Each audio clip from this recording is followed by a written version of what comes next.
Apparently, the ancient Greek philosopher Plato once said, "A need or problem encourages creative efforts to meet the need or solve the problem." The term problem solving comes to mind. On my quest to discover some of the very early history of Norfolk County, now Chesapeake, I've found that some history just makes you think, wonder, and just imagine. One such history has its roots in the Dismal Swamp.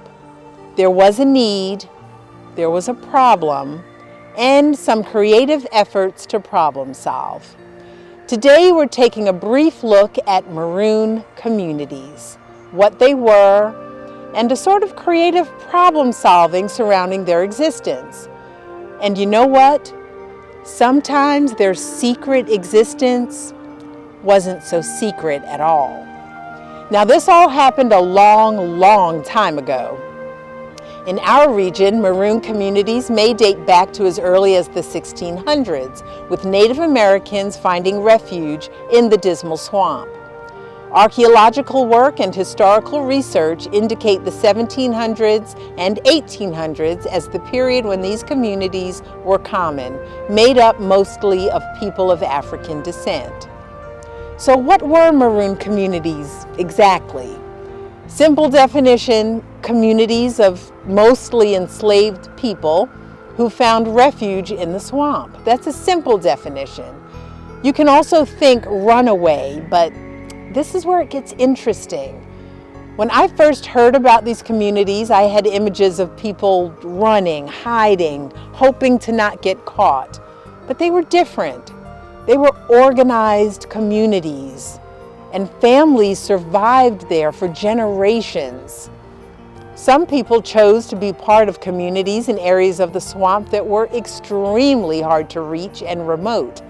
Now, by remote, I mean places where complete isolation was essentially guaranteed. And at that time, the swamp was a seriously dense, thick, raw, untouched environment.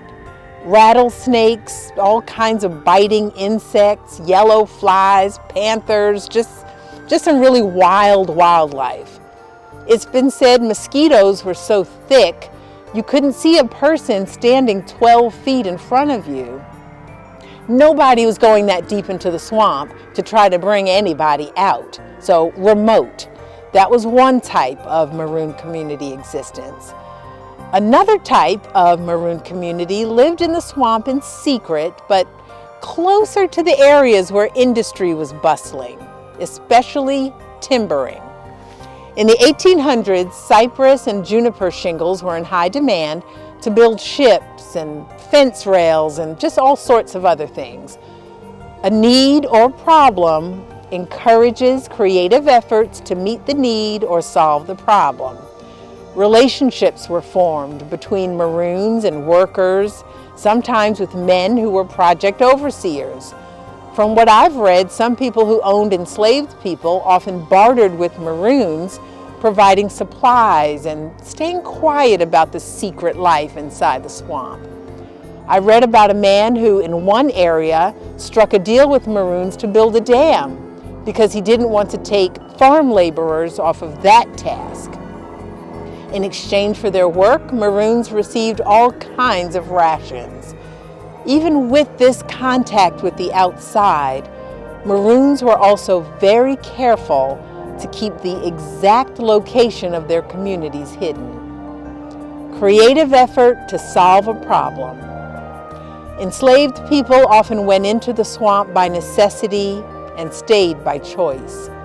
In their own way, with resilience and courage, solving the problem of a life of enslavement outside the swamp. Well, what a topic today. Thanks for joining us. There's always more history to discover.